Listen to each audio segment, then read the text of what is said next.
இந்த வீட்டை விட்டு உன்னை அனுப்பல. அதுக்கு பதிலா நீ மாடியிலேயே தங்கிக்க. ஆனா கௌதம் கிட்ட பேசுறதையோ அவன் பக்கத்துல போறதையோ மயக்கிற மாதிரி பாக்குறதையோ நான் இனிமே பார்த்தேன், அவ்வளவுதான், தொலைச்சிருவேன்.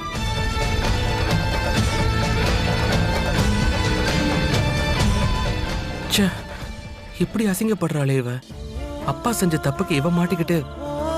இந்திரா, உன்னை பார்த்தா எனக்கு பாவமா இருக்கு. ஆனா இதுல நான் என்ன செய்யறதுன்னு எனக்கு தெரியல. இதுல நான் என்ன செஞ்சாலும் அம்மாக்கு கோவம் தான் வரும். என்ன பண்றது? இங்க பாரு ஜெயா, நான் சொல்றத கொஞ்சம் பொறுமையா. கௌதம், இவரை என்கிட்ட பேச வேண்டாம்னு சொல்லு. சுபா, நீ என்ன வேடிக்கை பார்த்துட்டு இருக்க? அவ பேக தூக்கிட்டு போ.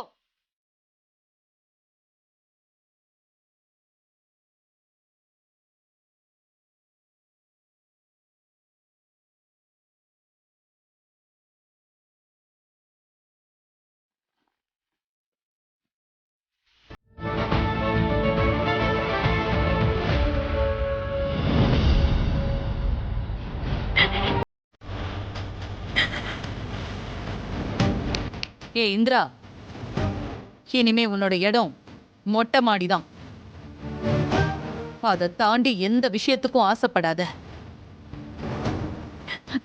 காவியா, எதுவும் பேசாத. உள்ள போ, உள்ள போ.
இந்திரா, இருமா, நான் போய் ஒரு பெட்ஷீட் தலகாணி எடுத்துட்டு வந்துடுறேன்.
இங்க பாரு.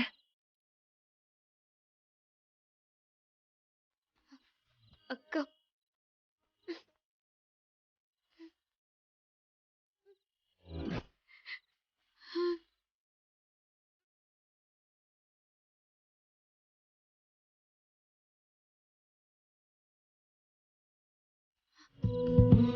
இங்க பாரு. என்னடா? நம்ம நிலைமை இப்படி ஆயிடுச்சேன்னு கவலைப்படுறியா?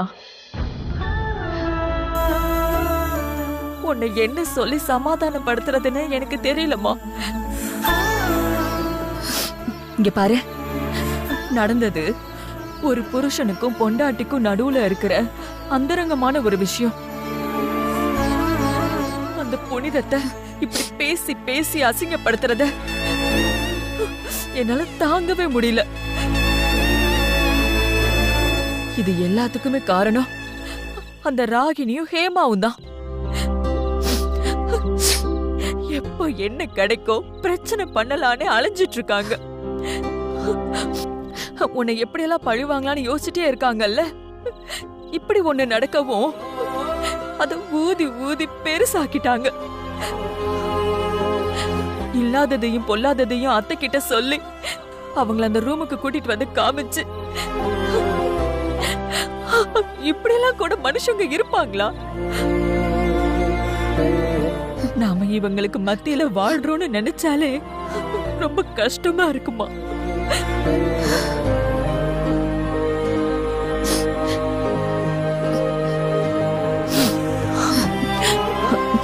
இந்திரா, 1000 பொய் சொல்லி ஒரு கல்யாணத்தை பண்ணலான்னு சொல்லுவாங்க.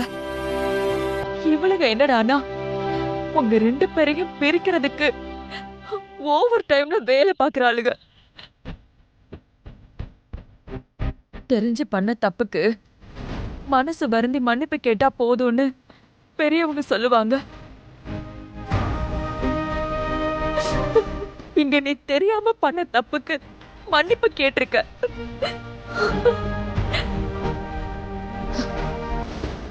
மாமா என்ன நடந்துச்சுன்னு தெளிவாவே சொல்லிட்டாரு. இதுக்கப்புறமும் உன்னை தண்டிச்சே தீருவேன்னு இப்படி மொட்டை மாடிக்கு அனுப்பியிருக்காங்களே. இந்த அநியாயத்தை எங்க போய் சொல்றது? விடுங்க அக்கா, பேசி இப்ப என்ன ஆக போகுது? இல்லம்மா, இது தப்பு அப்படின்னு தெரிஞ்சும் கூட எல்லாருமே வாய் மூடிட்டு தான் இருந்தோம். என்னையே நினைச்சா எனக்கு ரொம்ப அசிங்கமா இருக்கு. உனக்கு இவ்ளோ அநியாயம் நடக்குது, என்னால ஒரு வார்த்தை எதிர்த்து பேச முடியலம்மா. நான் போய் யார என்ன சொல்ல முடியும்? அக்கா, நீங்க அமைதியா இருங்க. நீங்க என்ன பண்ண முடியும்? எனக்கு இப்படிதான் நடக்கணும்னு இருக்கு போல இருக்கு. பரவாயில்ல அக்கா, நீங்க என்ன புரிஞ்சுக்கிட்டீங்கல்ல, அதே போதும். இல்லம்மா, எனக்கு மனசே ஆற மாட்டேங்குது. இதுல பாவம் காவியா எவ்வளவு வருத்தப்பட்டுட்டு இருப்பா. எங்க 2 பேராலையும் ஒண்ணுமே செய்ய முடியாம எப்படி இருக்கோம் பாரு. மனசுக்கு ரொம்ப கஷ்டமா இருக்குமா. சுபா, சுபா, இதோ குரல் வந்துருச்சு பாத்தியா? உனக்கு கொஞ்ச நேரம் உன் பக்கத்துல உட்கார்ந்து ஆறுதல் சொல்ல கூட இந்த வீட்டுல எனக்கு நேரம் இல்ல. என் நேரமும் குடும்பம் குடும்பம் குடும்பம். ராத்திரி சாப்பாடு, காலையில டிஃபன், காஃபின்னு இவங்களுக்கு பொங்கி போடுறதுலயே என் வாழ்க்கை முடிஞ்சிரும் போல இருக்கு.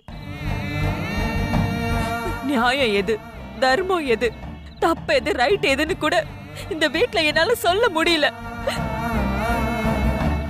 இதுக்கு மேல நான் இங்க உட்கார்ந்து இருந்தேன்னு வச்சுக்கோ, எனக்கு ஒரு 4 வார்த்தை திட்டு விழும். நான் கீழே போயிட்டு அப்புறமா வந்து உன்னை பாக்குறேன். பரவாயில்லக்கா, நீங்க போய் வேலையை பாருங்க. எனக்கு தலை ஒரு மாதிரி வலிக்குது, டயர்டா இருக்கு. நான் போய் படுத்துக்கிறேன்.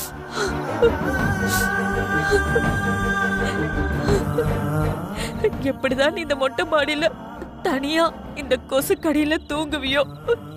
உனக்கு நான் ஏதாவது போய் சாப்பிட கொண்டு வரட்டுமா? வேண்டாம். சுபா எங்க இருக்க? நீங்க போங்க. சுபா, கீழே வா. கூப்பிடுறாங்க, போங்க. இங்க பாரு, உனக்கு ஏதாவது வேணும்னா அக்கான்னு ஒரு குரல் கொடு, நான் ஓடி வரேன். சரியா?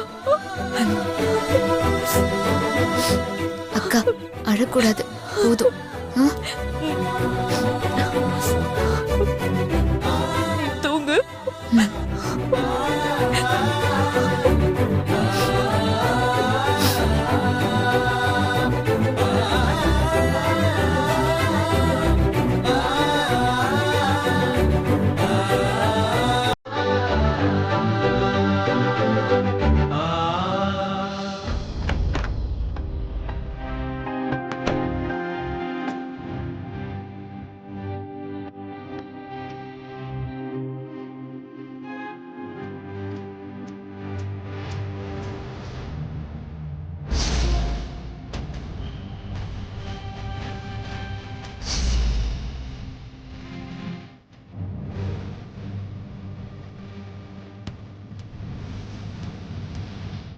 ச்சே, வர வர வீடு கோட் மாதிரி ஆயிடுச்சு.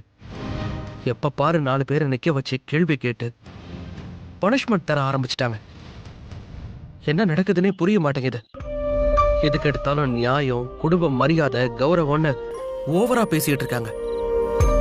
அதுவும் ராகினி சித்தி ரொம்ப பேசுறாங்க. அப்பா அவ்வளவு தூரம் சொல்றாரு, அப்பவும் கேட்காம மொட்டை மாடியில போய் தங்க சொல்லிட்டாங்க. இந்திராவோட கேரக்டர் பத்தி எல்லாருக்கும் தெரிஞ்சு கூட இப்படி செஞ்சாங்கன்னா என்ன பண்றது? இந்திரா என்கிட்ட வந்து கொஞ்சினப்பவே நான் என்னன்னு யோசிச்சு அவளை மறைச்சு வச்சிருக்கலாம். ஆனா இப்ப என்னடான்னா எல்லாமே கைமீறி போயிடுச்சு. நம்ம வீட்டிலேயே ஒரு பொண்ணை இவ்ளோ மோசமா நடத்துறாங்க. என்னால தட்டி கேட்க கூட முடியல. இப்ப கேட்டா அதுக்கும் சேர்த்து இந்திராக்கு தான் திட்டு விழும். அவ தான் சொல்லி கொடுத்தான்னு சொல்லி. இந்திரா ரொம்ப பாவம். ஒரு வார்த்தை கூட பேசாம அவ பாட்டுக்கு மேலே ஏறி போறத பார்த்தா மனசுக்கு ரொம்ப கஷ்டமா இருக்கு.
இன்னைக்கு நீ இங்க தூங்க நான் தான் காரணம்.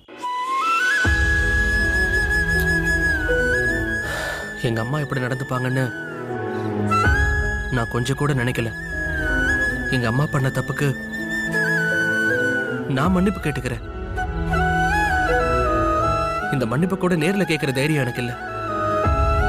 அதான் நீ தூங்கும் போது கேட்கிறேன். இந்த நிலைமை உனக்கு வந்திருக்க கூடாது Indira. I am really sorry. உனக்கும் எனக்கும் இப்ப இருக்கிற டேர்ம்ஸ் அந்த மாதிரி ஆயிடுச்சு. இப்படி உன்னை பனிஷ் பண்ணதுக்கு என்ன மன்னிச்சிரு.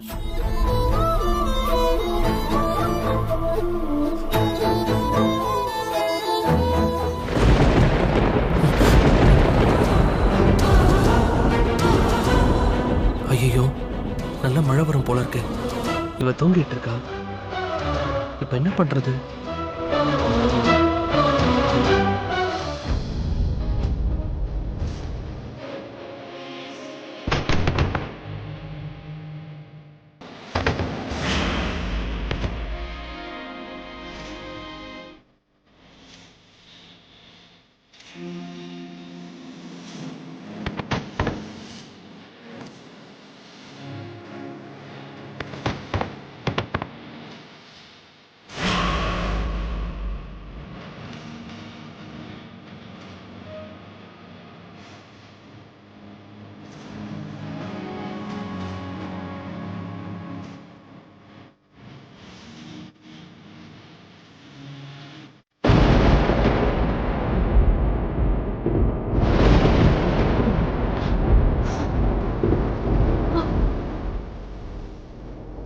ஐயோ, இடி அடிக்குதே. மழை வரும் போல இருக்கே. ஐயோ, இந்திரா வேற தனியா மாடியில படுத்திருக்காளே. இப்ப எப்படி தூங்குவா? என்ன பண்றதுன்னு தெரியலையே. கொடை ஏதாவது கொண்டு போய் கொடுத்துட்டு வருவோம்.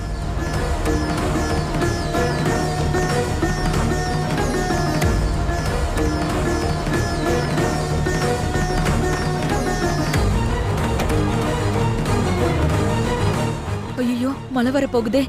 என்ன பண்றான்னு தெரியலையே.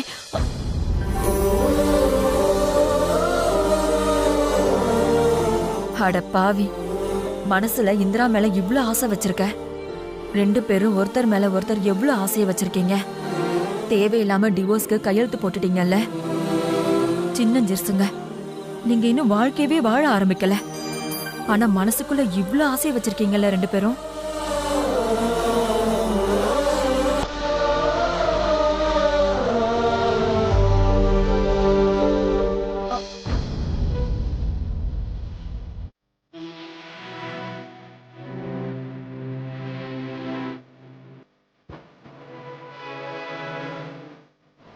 கௌதம் தம்பிக்கு மட்டும் நாம இங்க இருக்கிறது தெரிஞ்சா நம்மள பார்த்துட்டு போனாலும் போயிடுவாரு. வேண்டாம், பாப்போம். இங்க இருந்து என்ன பண்றாருன்னு பாப்போம்.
எனக்கு தெரியும் கௌதம்.